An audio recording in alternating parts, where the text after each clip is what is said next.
Guys, we're here in Showroom, a beautiful space, if I may say so, in the east of Amsterdam. And I'm very delighted that we've organized our first fashion weekender with these two amazing guests of the amazing brands, Treader Tribes and Larry J from Accra, Ghana. It's amazing that we have both founders here, so we figured, well, since we're all here, let's not just sell clothing, but let's also talk about the brands to see if we can get your brand story out amongst our audiences. So, if I may ask, Awurama, could you tell us about who you are and why and how you started Treader Tribes as a brand? Okay. Thank you guys for having me. First of all, this is amazing, beautiful. My name is Awurama Mankatah. I am the founder and CEO of Treader Tribes. Treader Tribes started mainly as a hobby that I knew was going to grow into a business, but I was all about slow branding and slowly getting people's attention.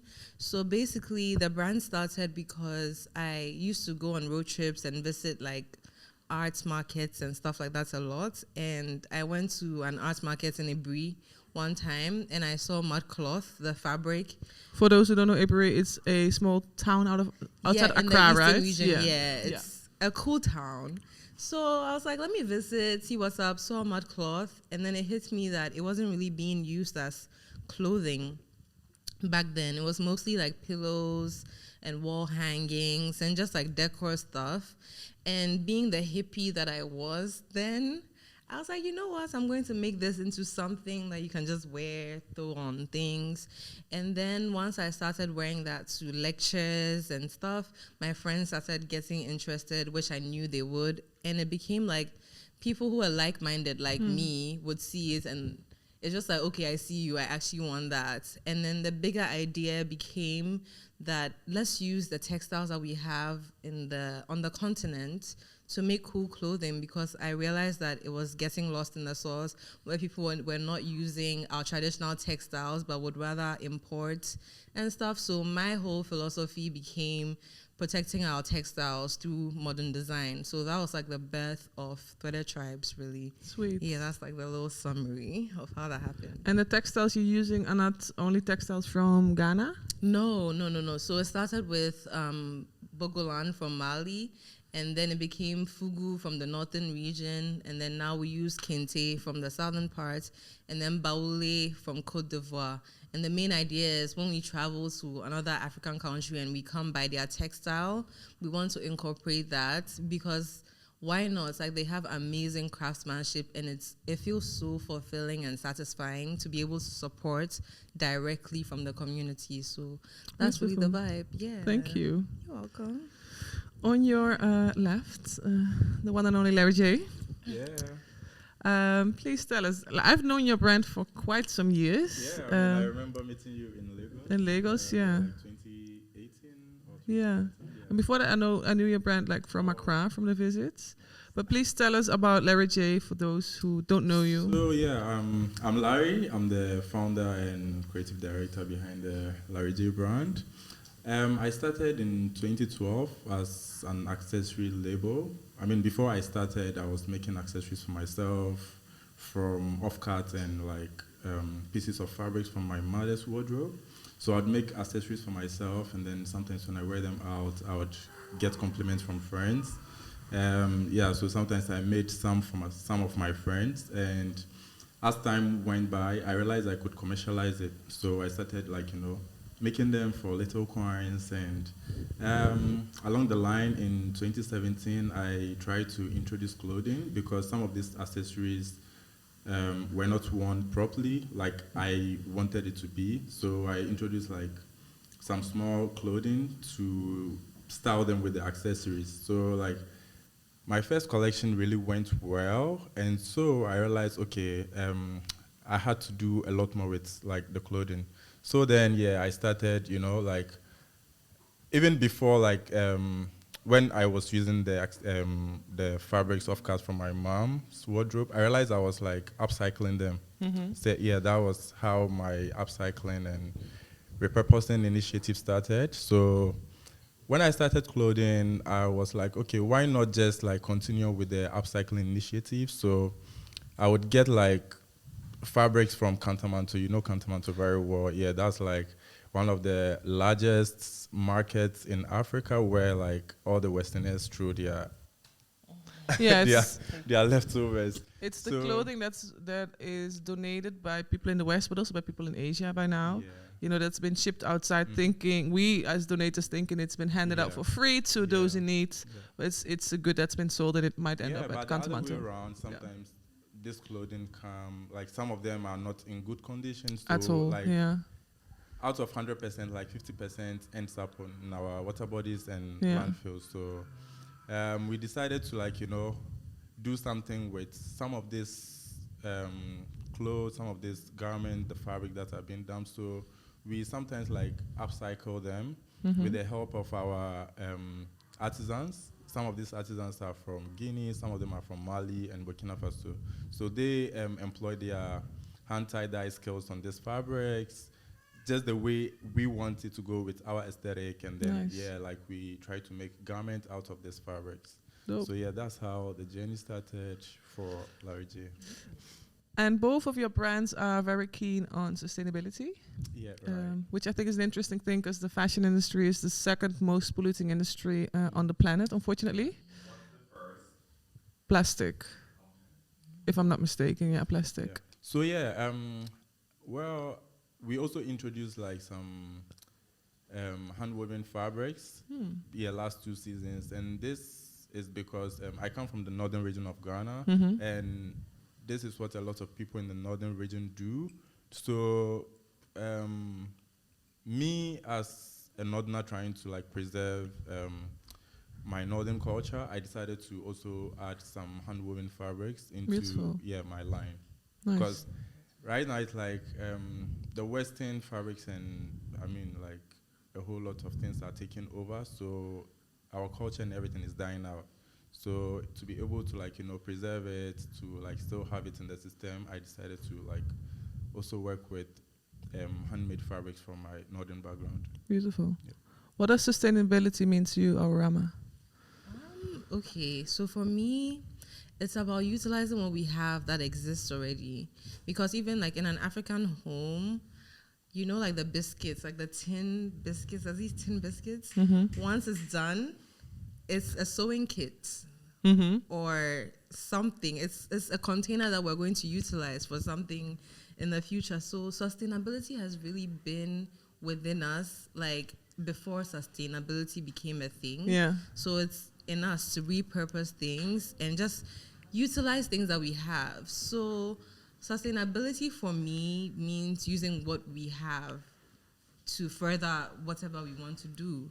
So for example, my fabrics, I chose to stick with the indigenous textiles because it's things that we've had in our culture for centuries.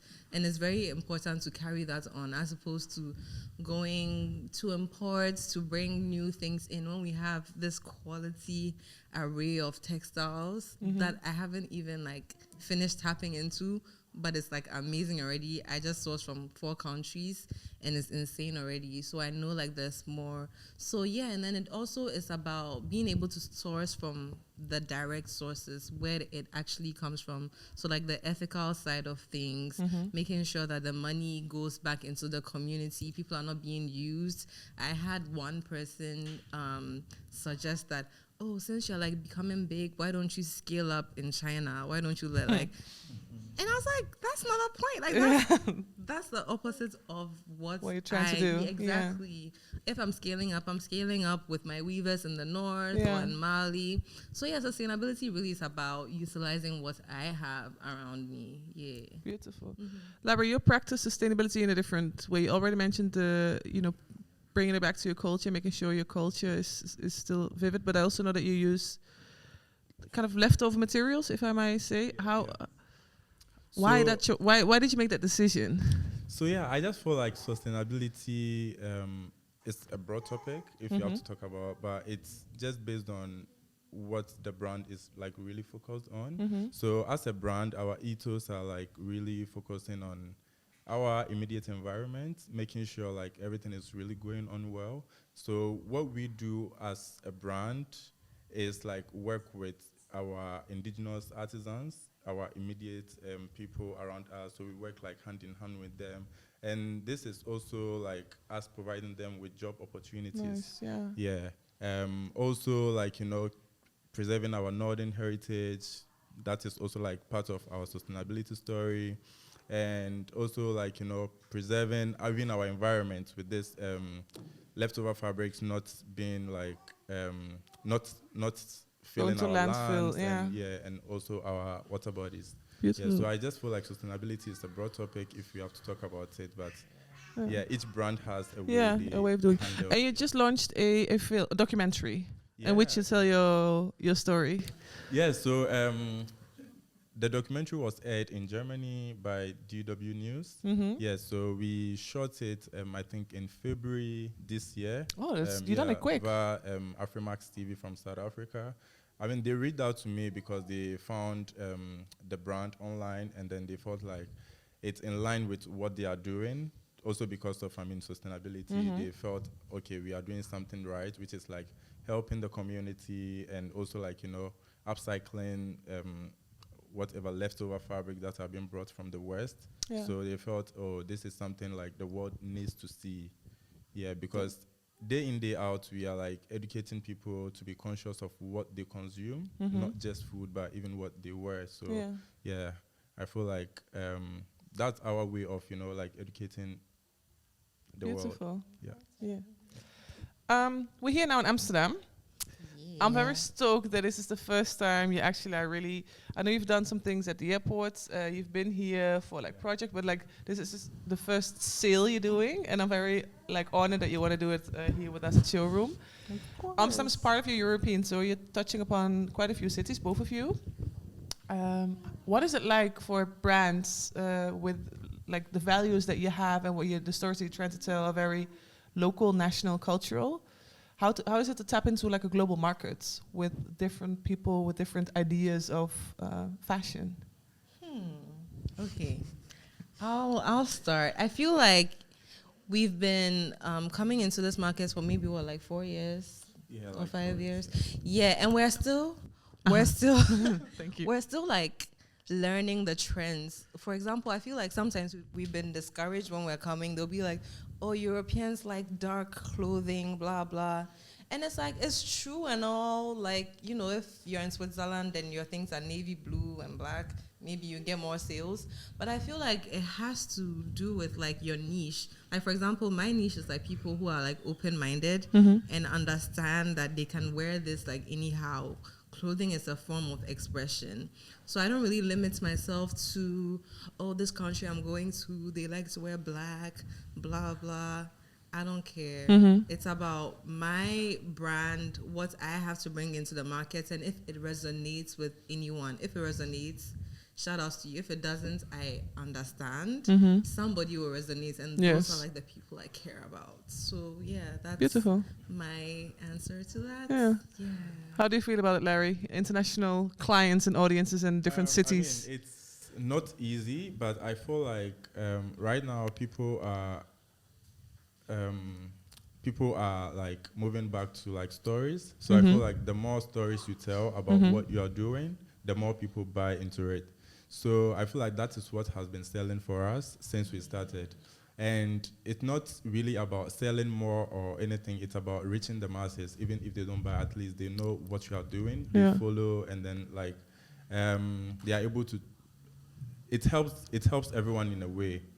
It helps you to like not buy more when you can't consume. Be conscious of what you buy and what you wear. So I just feel like it's not about the colors. It's not about the cuts. It's about the story we tell with what we are doing.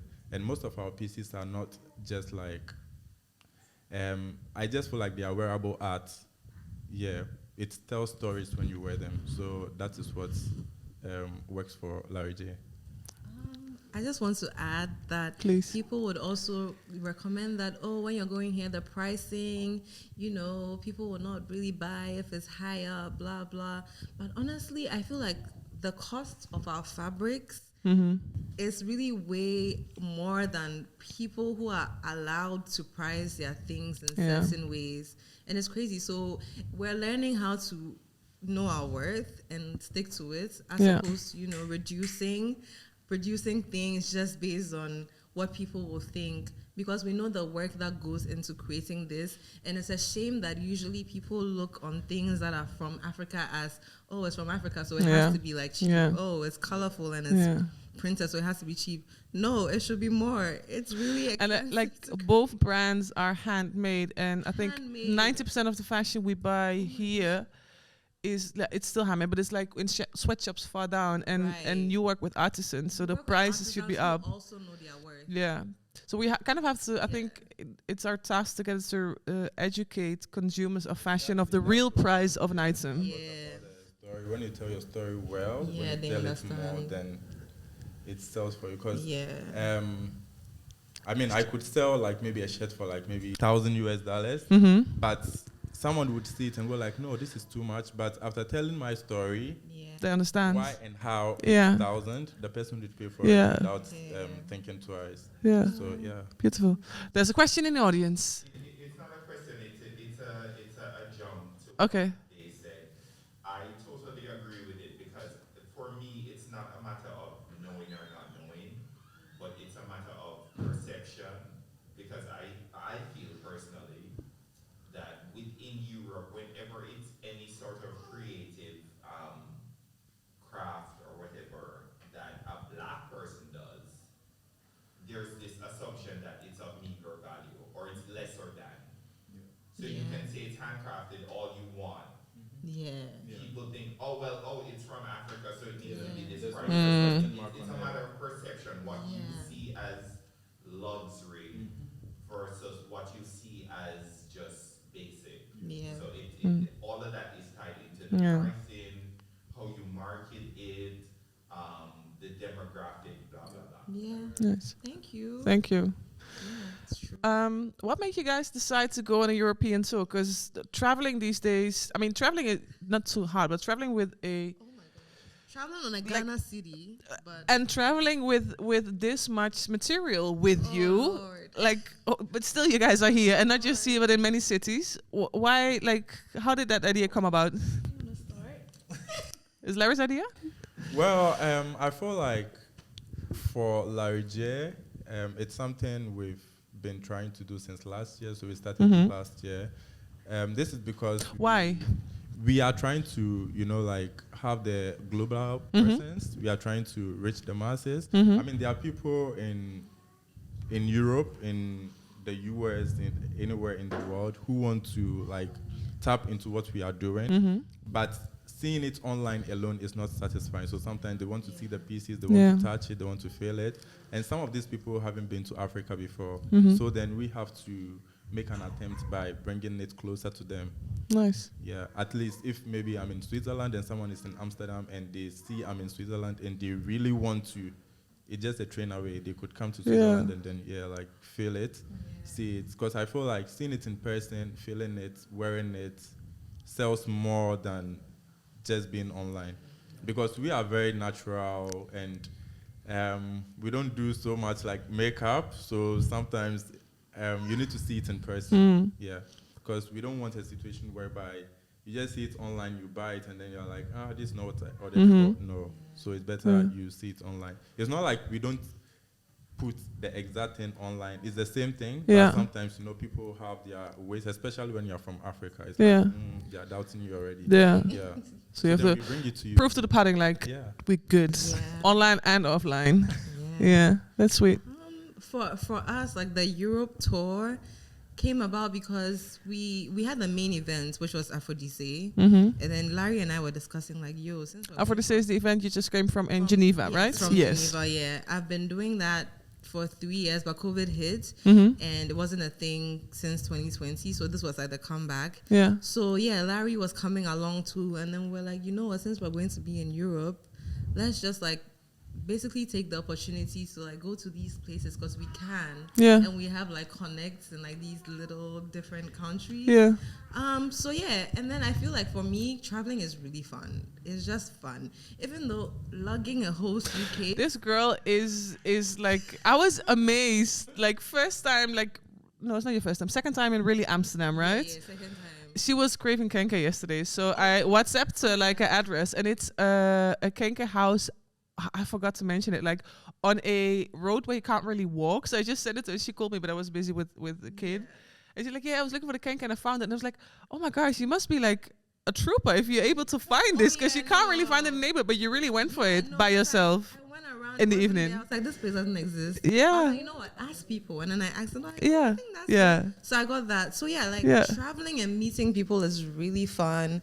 Bringing your products. Honestly, it's not really always about sales for me. It's just about the vibe, and you never know who you meet or how you connect. Through our travels, we've met so many people and connected in so many different ways that are all like such a plus to our brand. So yeah, it's just really fun. And I feel like this is our second stop on this Europe tour. And we're really excited to be here. Like, it's fun. We're excited as meeting all well. of you guys. Yeah. Yeah. So yeah, it's just fun. It's cool. Thank you. I didn't want to make this too long of a thing. No worries. Is there something you want to add? Something I've missed? Something somebody here wants to hear? Yeah. Any more questions, guys? Maybe. Question add-ons? Any love you want to share? Yeah. Tim? Yeah. Do you get a lot of competition from European wholesalers? Because obviously you're not in the market alone. So when you go to these pop-ups, these trade fairs, that sort of thing, what's the reaction from other European wholesalers? Is there any reaction from European wholesalers? Or there is? Do you get any reactions? So sometimes I just feel like wholesalers, when you say wholesalers, in terms of like wholesale buyers or... Like stores who want to buy? What do you mean by wholesale? Like, what is Like- your definition of wholesale? People who want to buy and then other European people who are at the trade shows. Okay, I feel like from my side, some people are usually scared because they don't know if their customers would like this or not. So it's a bit of a hesitance. But like I said, my product is really about who it resonates with. So the real ones who are actually interested are always like, hey, like this and this and that. I don't really force to get bias or anything. Maybe I should, but I'm not like that. I'm very good with the flow.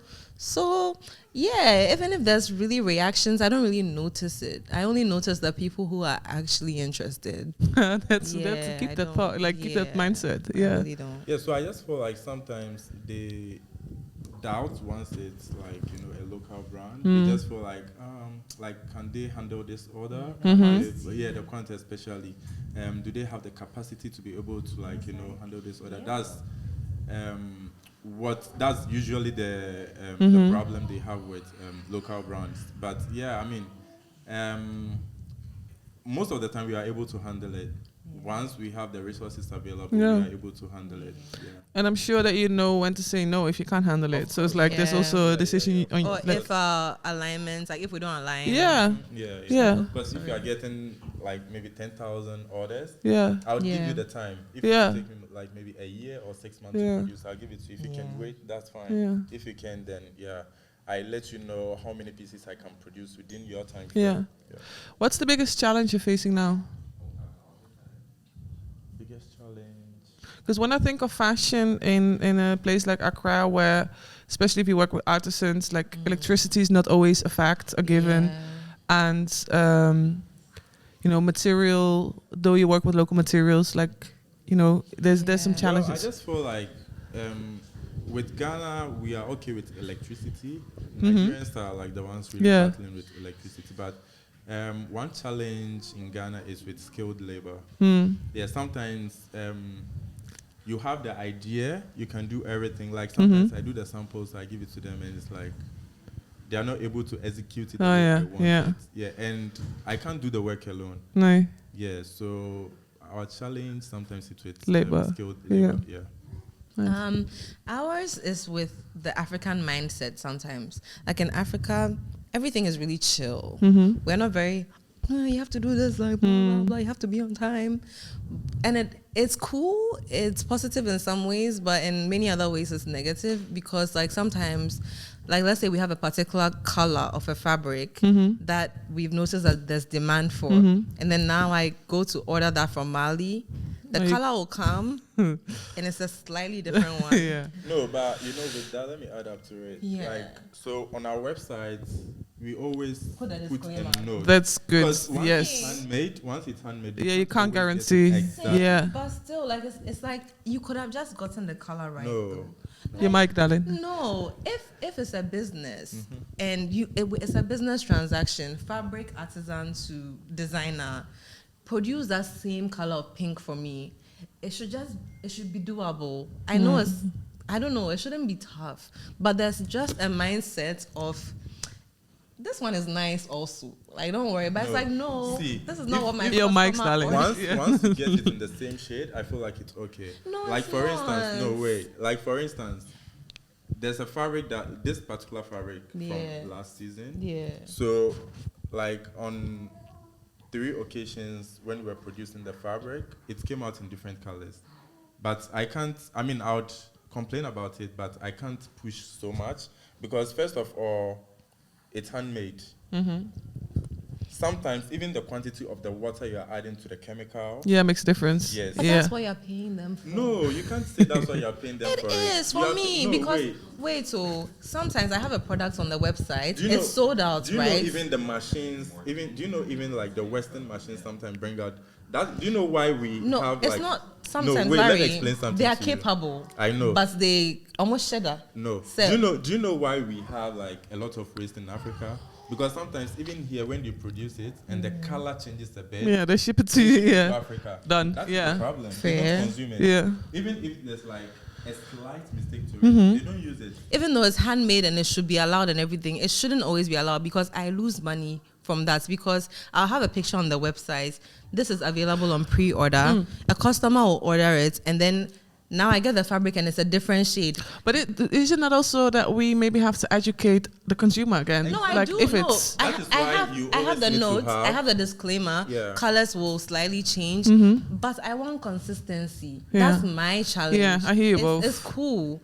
Like it's cool when it changes sometimes, but it's not. Like if I'm paying for you to give me this specific shade of pink, it's not up to you to decide that the other shade this is nice. other shade of pink is nice. No, I am Yeah. giving you money to give me something. And sometimes when you complain, they will actually get it right the next time. So it's not even a matter of the environment wasn't.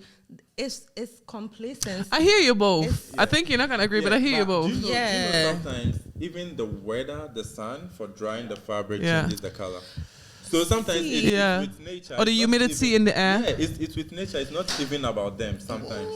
Yeah. Do you get it? Sometimes the number of days they even leave the indigo in the pit or whatever to ferment even See, changes. that all it. So boils down some to of these things. the professionalism. You should know. You should have your things in control. No, if you're talking Personally. about professionalism, then it's with everyone in the world. Yeah. Okay. On that note, we're gonna continue this discussion off camera. Yeah. I just want to make a nice brief one. So thank you guys for coming. Thank you for telling your story. Thank you for Thank you for- having us. For making sure people in Amsterdam are dressed even nicer than they already are. Thank you. Larry J, Awurama of Threaded Tribes. Please follow these two amazing Follow us shows. on Instagram at Threaded Tribes. Buy and in the then online shops. threadedtribes.com. Yeah, Larry J. Ghana everywhere. Your mic, darling. Period. Larry J Ghana everywhere. LarryJ.com. Thank you so much. Thank you guys. Thank you, Carmen. Thank you. Ciao.